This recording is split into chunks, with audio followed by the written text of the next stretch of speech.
It's interesting that we got, is this microphone turned on? Hold on, Ed's working on it. I got this turned off there. There we go. All right. We have gotten two little ducks to take residence over at the house the last couple of days. My poor dog's like, can I go get it? So I'm like, well, you wouldn't know what to do with it even if you got it. So he wouldn't have a clue what to do. Last week we did the Lord's Supper. So tonight we're going to continue with looking at Hebrews, and what we're going to do here is we're going to close out chapter 8, and then we're going to go into verse 9. Ed, I'm sorry, it's chapter 8, verse 13. There's not 36 verses there. So if you found 36 verses, put it up there if you could. But I want us to pick up there. If you remember, the Jewish people were in the process. As far as they were concerned, they wanted to go back. Right? They wanted to go back because going back to them was comfortable. So they're going back, and here the writer of Hebrews is saying, hold on a second.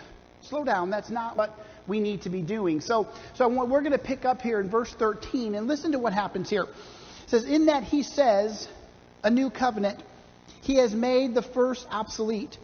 Now what is becoming obsolete and growing old is ready to vanish away. Can you imagine for a moment that you are a Jew, and what you are steadfast in holding on to the old traditions, holding on to the old covenant. Okay, and I want to notice here. Remember, when there's pronouns in here and there's words in here that are capitalized, it's referring here to Christ, and it's here we see him that there is a new covenant that was made. But I want you to notice that word that's in there. And he said the old one is obsolete, it's kaput, it is finished, it's over. Okay? It doesn't exist anymore. In fact, he even uses the phrase vanished away.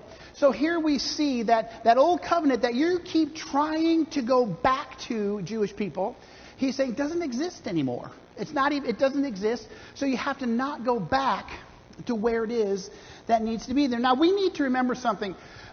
When we read our Bible, it's very interesting to me when I read my Bible that these people here, as he was talking about the old is passed away, the new hasn't really started in yet. Okay, the new is it's still governing the nation. That when this was written, the temple is still standing. Okay, the temple was still there. All the things of the old were there. But you see, the Jewish people deny who Jesus is. They don't deny that he's real. They don't deny that he was, he's there. But they don't look at him as being the Savior of the world. They don't look at him as being the Messiah. Exactly. They don't see him being that person. So to them, we can see the temple. We can see everything that God has given us. And that's good enough for us. Why can't we hold on to that? And remember, how did he answer that question? He says, because it is what? Gone. Doesn't exist anymore. It's vanished. It's obsolete. It doesn't work anymore. It's kind of like your 3G phones. If you have a 3G phone, if it hasn't stopped working yet, guys, it's going to because it's obsolete. Okay. So here we see this taking place. That this old thing, this old covenant is now completely gone. In fact, the Jewish people were so tied into holding on to this old covenant that it was actually, to them, as far as they were concerned, foolish, crazy to ever think about moving ahead, ever think about a new covenant with someone who's not even the Savior as far as they were concerned. So, which we all know that Jesus Christ is the Savior, that He is the one that we have to have and we have to trust in our lives. In AD 70, does anybody know what happened in AD 70? The temple was destroyed in AD 70. Okay, the Romans came in, they destroyed the temple. All right. So again, remember, we've got the temple we can look at. We have the old laws. We have all these things that are holding us back. I mean, they didn't think they were, but they were, that are keeping us to where we in the past. And we want to stay there because again, it's comfortable. Look, there's the temple. But in AD 70, this temple that they were talking about was completely destroyed by the Romans. In fact, Carlos, did you ever go see the old temple grounds when you were in Jerusalem? I mean, it's still there. It's just what? Destroyed, right? This one we're talking about here. So the blocks were rolled over. The Romans completely did so. So they no longer had this temple. In fact, I've read recently that they're starting to build new temple in Jerusalem. Have you guys heard about that? They're starting to try to rebuild the temple. But until that happens, there is no temple. Okay, this temple here that they haven't had a temple. They haven't had the priesthood either any longer since this temple was destroyed. So here they are. Before that took place, here they are saying, we want to have this in our life. How many of you would rather have the old-fashioned air conditioner where you roll the window down and go 80 miles an hour, or the new one where you just push a button? Right? Okay? I hope that's an easy answer, right? You roll the window down and ride 80 miles an hour. Okay? How many of you guys remember as a kid no air conditioning in your house? I'm not going to lie to you. I would go back to no air conditioning if that's what God wanted me to do, where He put me. But you know what? I don't have any desire right here, right now, living in Indiana when it's 100 degrees outside if I don't have to. Okay? But we all know we're capable of doing so because you remember the nights with the windows open, right? Okay? So we don't want to go back. And this is what he's trying to get at here with them. Now, one of the things here, I want to take a moment. I want to go back to Hebrews chapter 5, verse 9 for a moment. I want to see here what he's trying to say here, what he's trying to get them to understand. Now, remember, God is not into destroying your life. God is not into destroying the church. God is not into doing anything like that. God is into giving us blessings. Okay? So Hebrews chapter 5, I want you to see this, verse 9. It says this, and having been perfected, again referring to Christ, having been perfected, he became the author of eternal salvation to all who obey him. And again, here in the New King James, we have the him is capitalized. And before that, in verse 8, we have that the he there is capitalized. We have the son that is capitalized. So this is clearly talking about Jesus Christ. So here we see him writing about this, reminding us who Jesus Christ is. I'm going to say some words, and you just tell me what they are. Okay? Methodist. Who said that? Religion. Islam, Catholicism, Judaism, religions, right? Okay, many people will say, man, I don't need another religion. I have to go, yep, you're right. You see, one of the things about religion is that religion will get in the way of our relationship with Jesus Christ. Because what happens is religion will put rules, it will put other things in between us and God. And that's not how the Bible's supposed to work. That's not how the Bible works. That's not how God works. That's not how Jesus Christ worked. So here he's saying that he did this for us. He's the author of it. That means he wrote it. That means it's not a copycat. It is his for you. It is his for me. It is his for these Jewish people who wanted to go back to the old law. Wanted to go back to where they had to follow those rules. Had to follow those things that, by the way, they couldn't do. Okay, they weren't capable of not sinning. They weren't capable of not breaking the law. Remember, if you break one, you're guilty of what? Breaking all of them. So they couldn't do that. So he's reminded, don't go back there. He is the author. He is the finisher of that. And we need to remember that. So remember, the new covenant will never get old. The new covenant will never disappear. But the old covenant got old, and the old covenant did what? Disappeared. In fact, we read that right there. He says it's vanished away, gone. Can you imagine how well that sat with the religious Jewish people? Okay, wait a minute. What's he talking about here? Now, if Paul wrote the book of Hebrews, and I'm not here tonight telling you he did or didn't, but many people believe that he did. And if Paul wrote the book of Hebrews, then he wasn't mixing any words with anybody. Okay, he's going to tell them, look, this is what it is. This old thing is gone. The new has come. The old is vanished away. The new is here forever. And he was not afraid to say that for you. He's not afraid to say that for me. And we need to understand that. That means that word new there, that new covenant that is there, that literally means here there's none like it. Okay, there's none like it. And he wants them to understand that we have to do this based upon a better covenant. The old covenant had to be put in place, but it's not the covenant that we need. The better covenant is in the blood of Jesus Christ. That better covenant that we need so we can have that life that is so desperately that we need to have in our life. And who's the only one that can give this to us? Jesus Christ. And it's interesting how many people will try to argue. Oh boy, that old way that you can't, there's many people who argue you can't find Christ in the Old Testament, and that's not true. You can. Okay, you have to look hard, but it's there. And I want you to see here tonight that He is, He is the hope of eternal salvation that we need to have. So that we're going to close 13 there. Let's go to chapter 9. Close out chapter 8. Listen to what it says, and we're going to go from verse 1 down to verse 5. It says, "Then indeed, even the first covenant had ordinances of divine service and the earthly sanctuary. For a tabernacle was prepared, the first part in which was the lampstand, the table, and the showbread, which is called the sanctuary.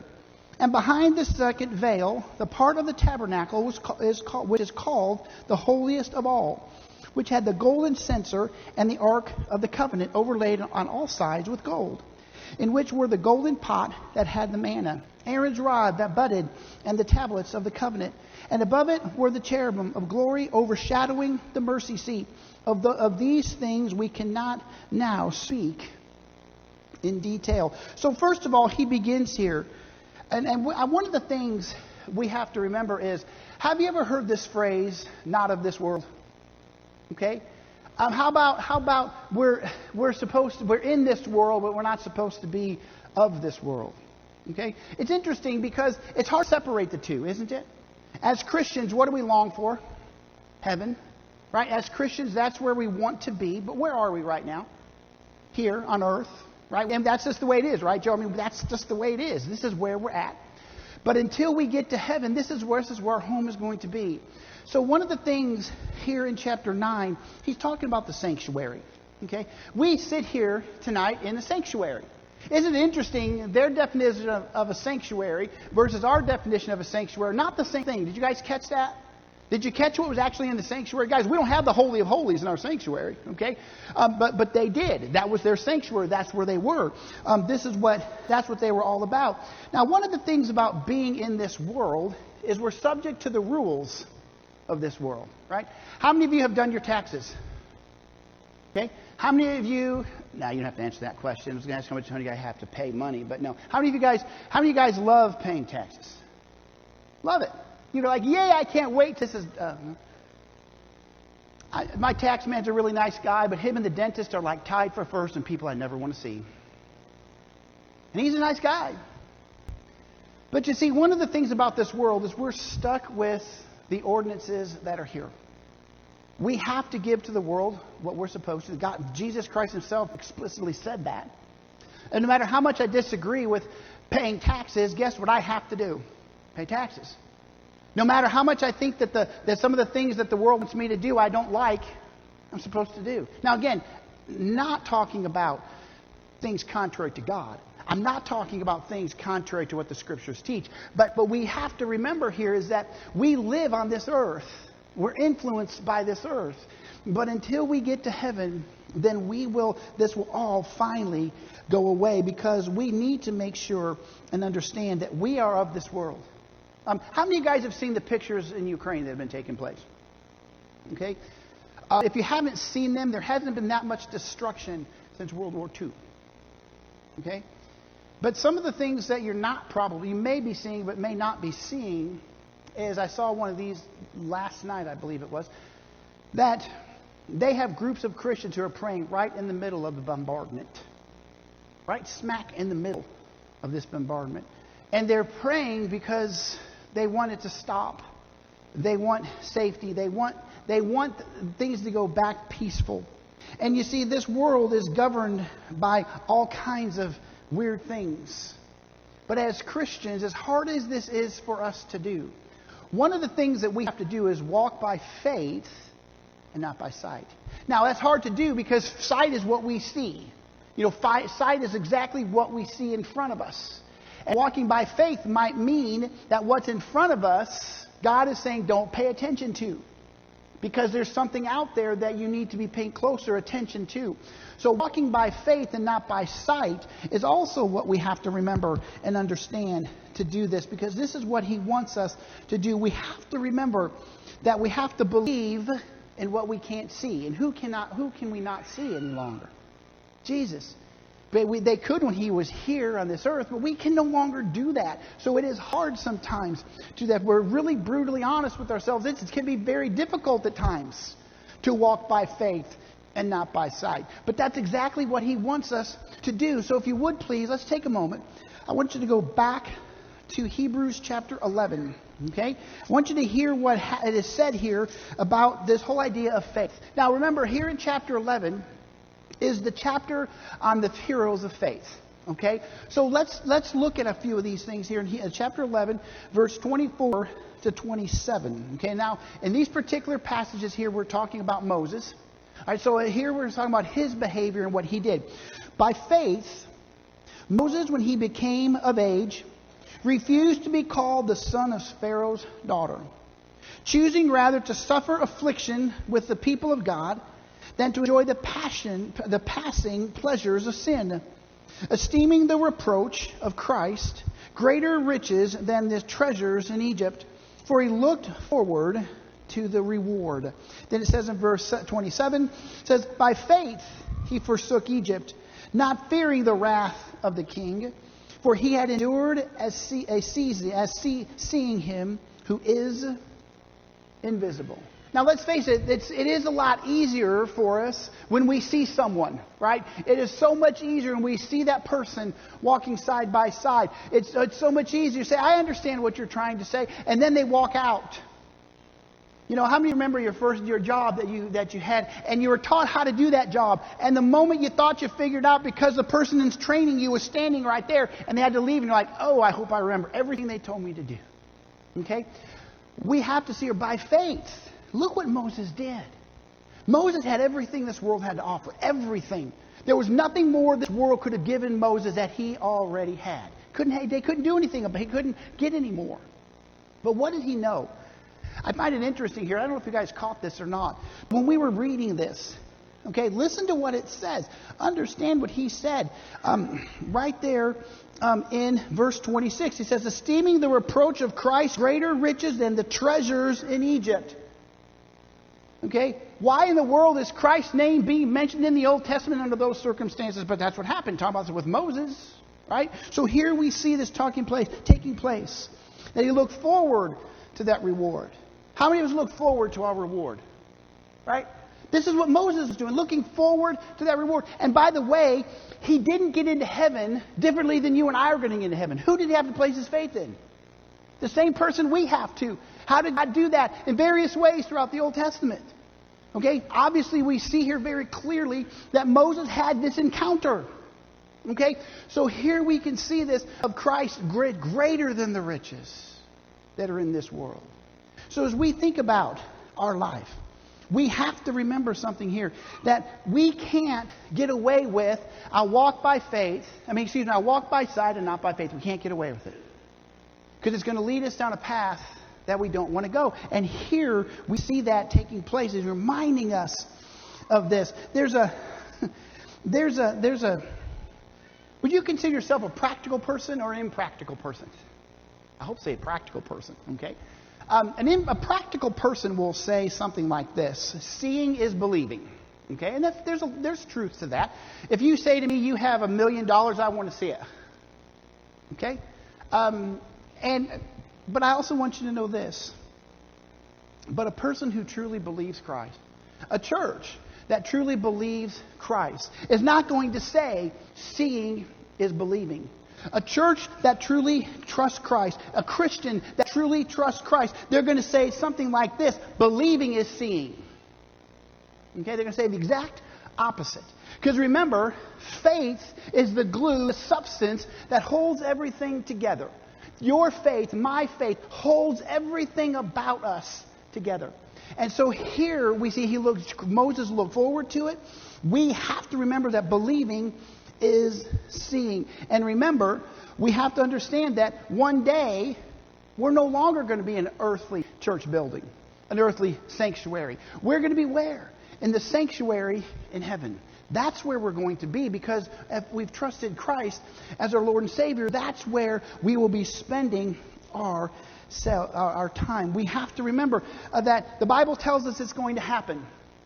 And your faith, my faith, says, I believe it.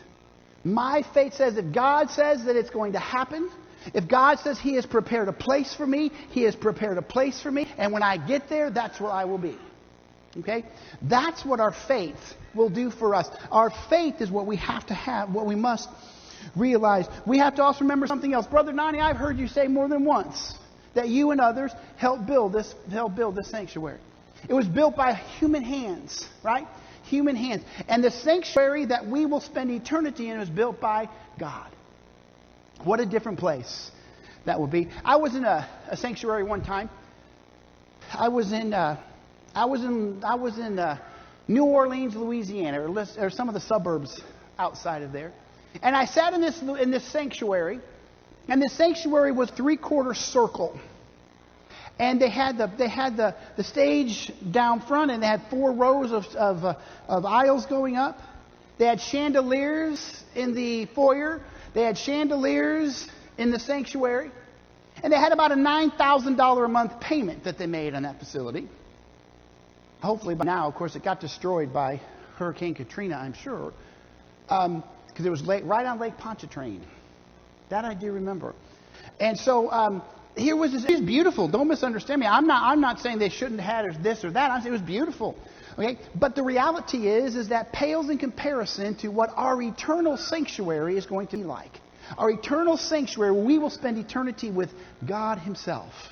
What a day that's going to do. Brother Donnie, I think the song says, what a day of rejoicing that would be when we all get where? To heaven. When we all get to heaven. So think about that for your life. This is where we're at. We have to remember here. We have this. We look at our church, and we'll use words like, "That's the house of God," right? We will. And I'm not making fun of that. I'm not trying to say this is right or wrong. But the reality is that this is truly not the house of God. Not in the way we have to understand God. This is a place dedicated for you and I to do what? To worship God. Okay, that's what a sanctuary today is. This is where we are here, dedicated our space. Just like next week we're going to dedicate that space up there that we finished up as a church, that we finished up. We're going to dedicate that space to God. We're going to dedicate space so that it can be used for Him. Okay, He's in this place because Christians are in this place. And He is the one that we need to remember. He is the one who is ultimately the one that we are truly trusting in. This is not His dwelling place, but His Spirit's here. His dwelling place is where? Anybody? It's in heaven. Okay? And so we can and we must remember that. We have to understand here in chapter 9 of Hebrews, that we must understand that what it's going to talk about for us, it's going to compare and contrast. It's fun watching kids do writing. How many of you love to write? Nobody? I didn't say I did either. I mean, if you took your spiritual gift inventory, that was one of the things that was on there. Okay, and mine was like a 2. No, it wasn't a 2, but it can't get that low. Okay, but the reality is that what we're going to see here is this new covenant, this new covenant in the blood of who? Jesus Christ. That's what the Lord's Supper is all about. It says, remember, this is the New Testament, the new covenant in my blood, by my body. That's what it's all about. So here we see this taking place. So I want us to see here some things that he wants us to be reminded of. He says to us there in verse 1. First of all, chapter 9 is going to be pretty detailed in the differences between old and new. If you bought an old Model T Ford, there's a lot of stark differences between to a 2022 Ford Mustang, right? There's a huge differences between them. And hopefully you don't buy the electric one. Buy the gas one if you're going to buy one, okay? But the reality is that he wants us to see this. He wants us to understand that Jesus Christ is in that sanctuary, that heavenly sanctuary on your behalf, on my behalf. That Jesus Christ is on our side. How many times have you heard people say, Jesus Christ doesn't care about me? He was our propitiation. He was our offering before God. Okay, that's how much He loves you and me. But here we see this reminding these readers just how, if you will, just how old that old tabernacle was. Okay, how many of you remember the 70s? How many of you guys remember how the 70s were in decor? Okay, it's funny. You can always tell. My kids will look and go, "That's how you dressed in the 70s?" Well, we didn't know any better, right? I mean, that's how it was. Okay. Some people are still stuck there, or it's coming back. One of the two. I'm not sure which. Let's hope it doesn't come back. Okay. But the reality is that the old is inferior to the new. So here we see him reminding about this earthly sanctuary that was built by who? Men. Okay, that means this earthly sanctuary built by men is not permanent. It is temporary. And once we get from this earth to heaven, we will know that the sanctuary will be permanent. It costs money to build a sanctuary, doesn't it? It costs a little bit of money to build a sanctuary. And one of the things we have to remember here is that this temple that was built, it didn't just poof show up one day, did it? Okay, this church building poof just didn't show up one day. It doesn't work that way. But the reality is about this is that the people gave to make it happen, just like we do today. We can't have a church building if you or I don't give to make that building happen. We can want it all we want, and we can want it, and we can want it, and we can want it. But if we never give to make it happen, guess what will happen? Nothing. Okay? So here we see that they gave to make something happen. The people gave. If you can remember some of the things that they did, they gave gold.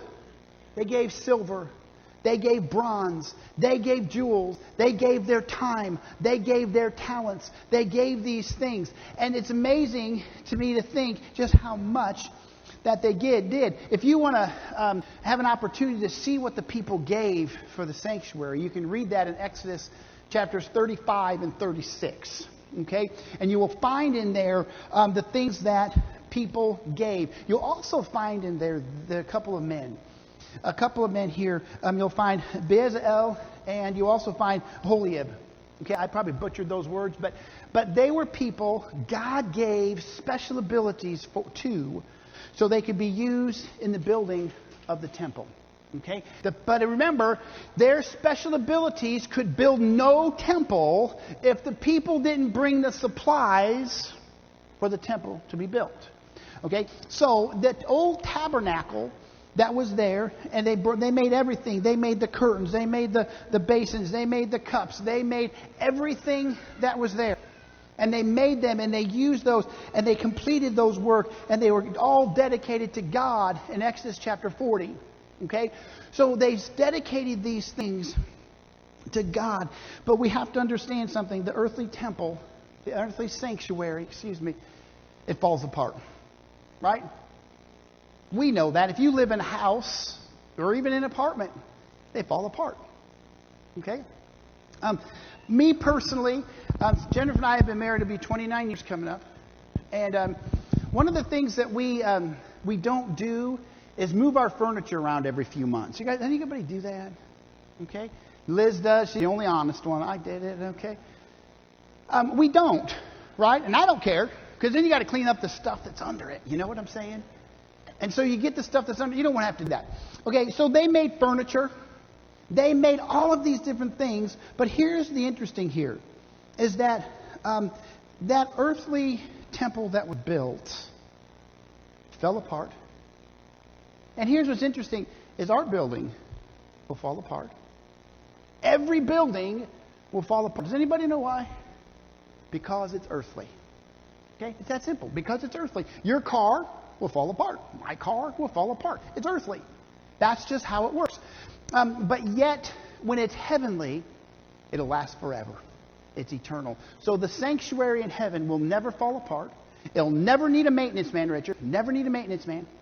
Okay? It's it's going to be taken care of forever. And it's something that we need to remember. And that is very interesting here is that there'll be no other place like it. Okay?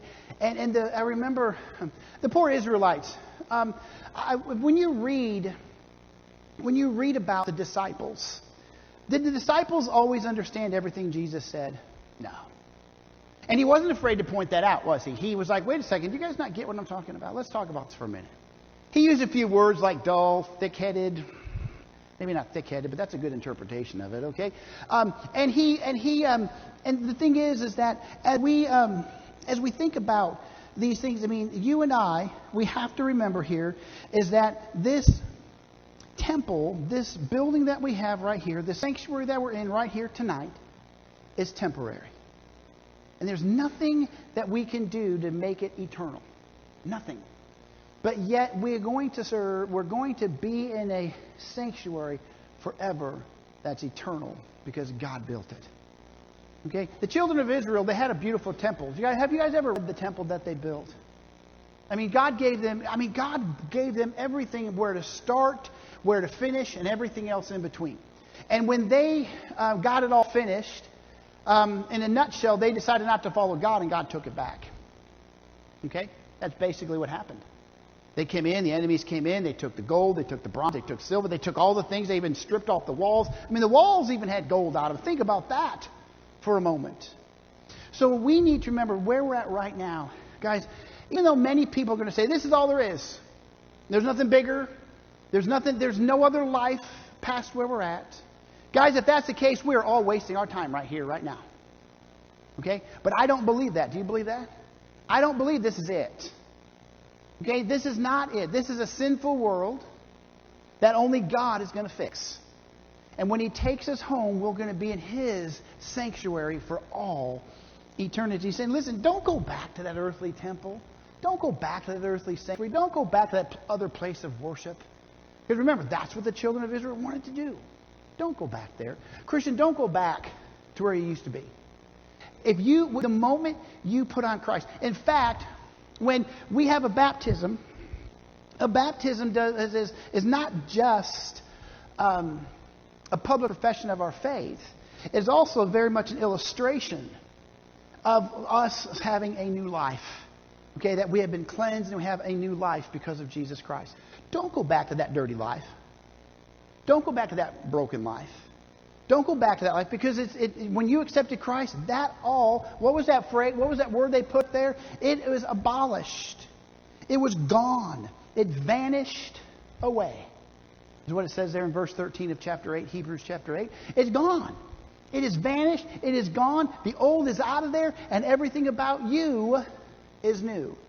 When Jesus Christ comes into your heart, when Jesus Christ comes into my heart, He says we are new creatures in what? Christ. For the old things have passed away. Behold, all things have become what? Brand spanking new. Okay? New. And that's what I want you to remember. That's what He wants them to remember. And I want us never to forget that. That old thing. This says, listen, this is then indeed the first covenant and ordinances of divine service and earthly sanctuary. Then indeed, since all the other things is true, okay, then we need to remember they're gone. Those old ways that they're supposed to be gone. Now, I want us to see in verses 2 through 5. Okay, he reminds us about a few things that are in there. Okay, there was the veil. There's furniture that tells us there in verse 3, verse 2. There's a table for the showbread. There was a holy of holies. There was a golden censer. There was the ark of the covenant overlaid on all sides with gold. All of these things were there. Can you imagine getting to see Aaron's rod that budded? I mean, that's there. Okay, all these things are there. The golden pot that had the manna in it. All these things are there. The cherub was there. The glory overshadowing the mercy seat. The mercy seat. Think about this. All these things are there. And I want you to notice something. What he says are these things we cannot now speak in detail. So in other words, we really can't go into a whole bunch of detail about this. But you know what? Here it is. This is the Holy of Holies. This is the place where the offerings, the blood sacrifices were brought in for the forgiveness of sins. I mean, what a place that they had built. He said, don't go back to the various furnishings that were there. And we need to understand these things. We also need to remember here that the sanctuary was divided up. Okay, I don't know if you guys caught that or not in those verses, but the sanctuary is divided up. He says we have the part with the tabernacle behind the second veil, which means there's veils that are there, and only certain people are allowed to go past certain places. In fact, the Jewish people tried to get Paul, and he put a Jew, he put a Gentile back there where Gentiles don't belong. Remember, because they wanted to destroy Paul. So here he's reminding them, don't go back. But right now, guys, this is just an earthly church building. Are we supposed to take care of it? Absolutely. Are we supposed to honor it? Absolutely. But guys, it will never and can never replace what we're going to have for all eternity. For all eternity. Carlos, I want you to think about the temple and the big old stones that are rolled on the ground. They're still here. But you know what? They're going to compare to nothing. They're not going to compare at all to what's going to be for all eternity. And I want us to remember that. Guys, it's great. It's great that we learn things from our past. It's great that we hold on to traditions and other things from our past, as long as those things do not hinder our relationship with God. And that's really important to remember. That's what they wanted to do. They would hold on to them, and it was going to break up and hinder their relationship with God. He's like, I don't get it. I don't understand. Why do you want to do that? There's something so much better that is out there than what you think that there is. So again, this is what they tried to do. Now here, we have to see here that he talks about, if you notice there's Aaron's rod. He says there's the overlay of gold on every side. He's reminding us of behind the second veil, the part of the tabernacle, which is called the holiest of all, which has a golden censer on the ark. So here we can see here that this lampstand really is what it was what it really was. It was for the light that they needed. It was for the incense that they needed. It was for all of these different things that God required the children of Israel to do. And I don't know about you, but boy, there's part of me that says, man, I'm sure I would have grown weary of having to do all those things too. Right? If we're really honest with ourselves. Because, man, there was a lot there. There was a lot there. And why don't you imagine being the priest? A lot there. That's why not everybody could be the priest. Now, that's not why not everybody could be a priest. Not everybody even got to do their part. Okay? So it's amazing that they wanted to go back to something that was imperfect. That was imperfect, but that's exactly where they wanted to go. And so that's not what needs to happen here. How many of you guys have ever been in a room with no windows? What happens when you turn the lights off? It's dark. I mean, it's big time dark, right? Our sanctuary in Wyoming was there was no windows in the sanctuary, and so it was the only time you'd have light come in there is if you opened up one of the doors when everything was turned off, and that can be really intimidating. How many? I mean, I want you to know something. The dark is one I hate having to go out in the dark. When I come over here and the light's off, I stop for a second and I look for the light that's over here outside shining, that a little bit of light that shines through the window. Okay, I know where everything is and I have it memorized. I know there's so many steps between these, and I know, I mean, I don't want to kick a pew. They hurt. Okay? But darkness is very real. And one of the things that lamp did, one of the things that did was it provided light. It provided light that was necessary for the priests to do their job. Okay? So that light stand that they physically had to have in their hand, it provided them these places. It provided them, ultimately, that lamp was supposed to lead children to that light. I want you to think about Christ. If He doesn't lead our church, where are we? Nowhere. David Jeremiah, I saw this quote from David Jeremiah, and it was kind of a question-answer type of quote. And it said, should I continue to go to church where a lady is the pastor? Okay? His answer, no, because you don't have a church. You don't have a church. Okay? I want you to think about this for a moment. If we don't have Christ in our church, we don't have a church, do we? We don't. We have a building that looks nice. We have people that look nice. They talk nice. They're nice to one another. But if we don't have God and God's light in our church, we have absolutely nothing. Nothing.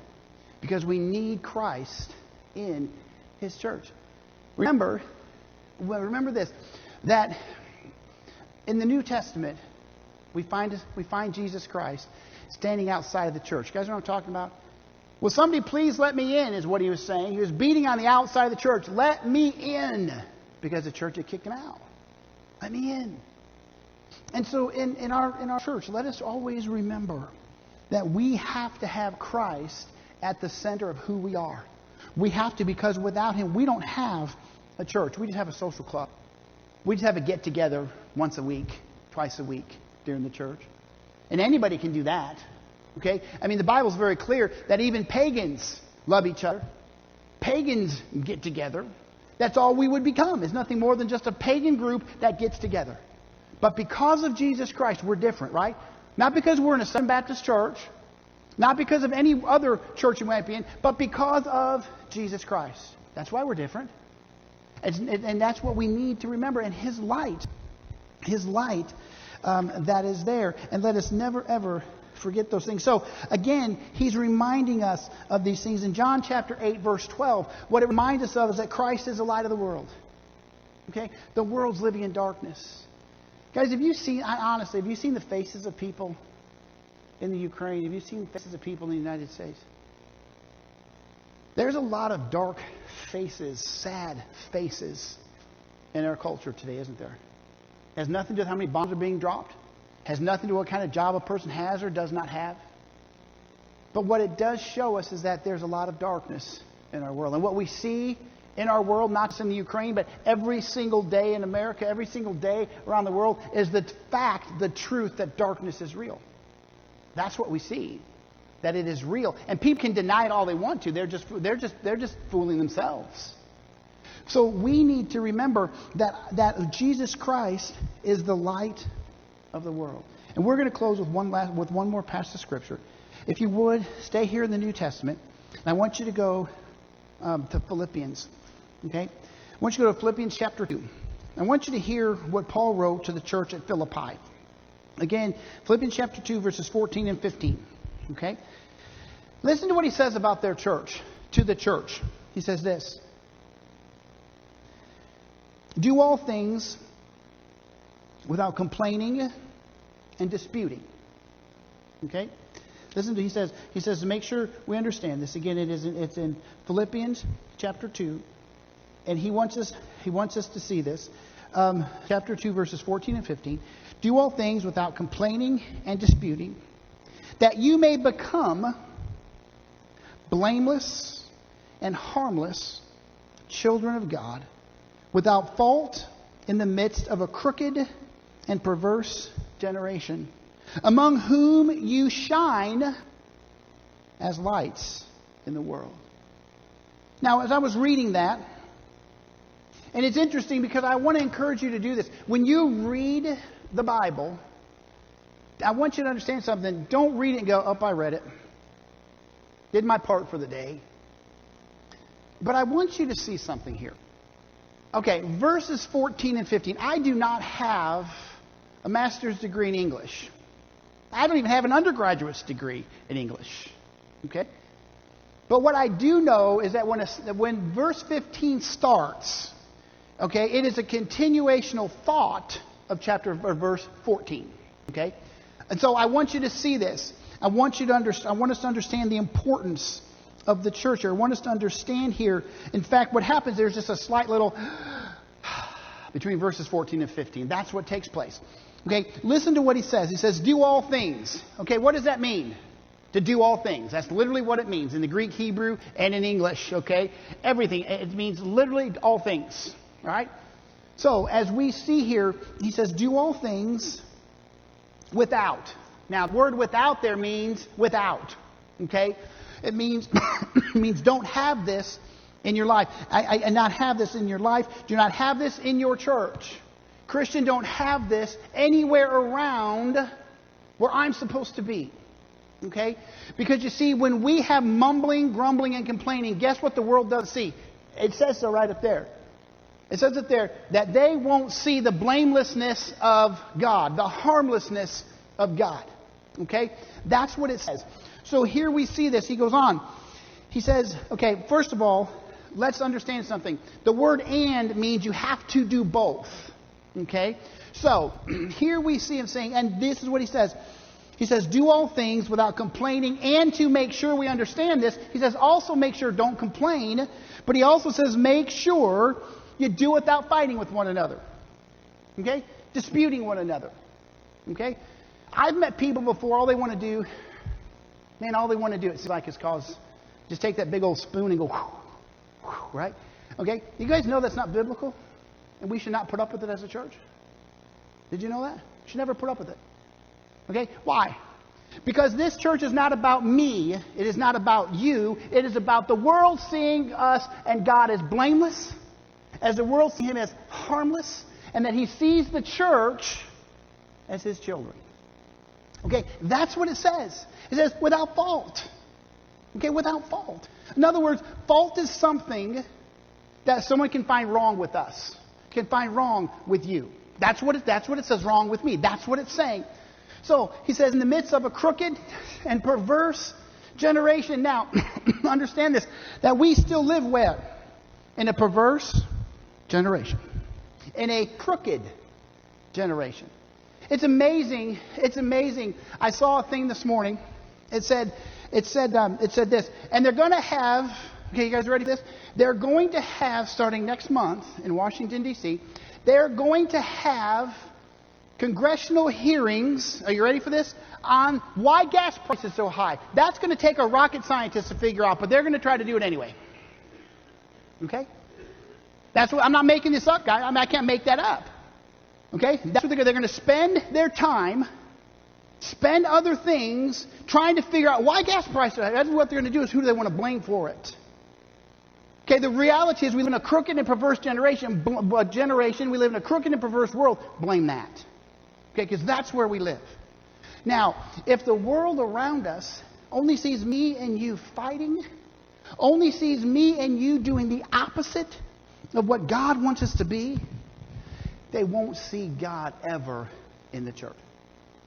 Because they can see it in the world. They can see it there. They don't have to turn on. They don't even have to turn on their TV. They can see it. How many of you guys know that there are 2 people murdered just right down the street here last night? Right over here. Just right here at the YMCA. Can't get much more wicked than that. Literally right over here. 2 minutes from our house. From this church building. Right here. 2 minutes. Okay, we need to understand how crooked and perverse this generation is. And guys, it's sickening if the world can't see him through us because we're fighting and being stupid. That's the only word I can think of. That's not what he wants us to be.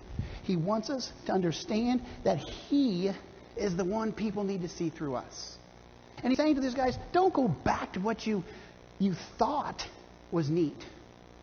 Don't go back to what you thought was something that was so important. Don't go do that. That's what they're wanting. Remember, that's the whole point here in the book of Hebrews. They're wanting to go back to something that makes no sense. Guys, let's make sure we understand that so people see you and me. And when they see us, who do they see? Christ. This is what he wants. And in Philippians chapter 2, this is what he's saying to them. He says, be the light that people need to see. There's enough darkness already. As Christian, he says, don't go back that way. Hebrews, don't go back that way. You don't need to go back that way because the old covenant is what? Gone. Obliterate history. Okay? It is gone and it is no longer there. So tonight I just want you to think about your life. I want us to think about the church because they are connected to one another. It's not about, please understand something, nowhere in the scripture can you find these terms. Methodist, Baptist. You can find John the Baptist, but not the way we use the word Baptist. Catholic. You can't find them. You guys want to know why? Because they're not important. What's important? Christ. Absolutely. That's what's important. And we need to remember that that's what he's trying to say to them. There's something greater out there. And it's something greater that we need to trust him with. Don't go back. Trust Christ. What do you need to do tonight? Brother Donnie, would you come?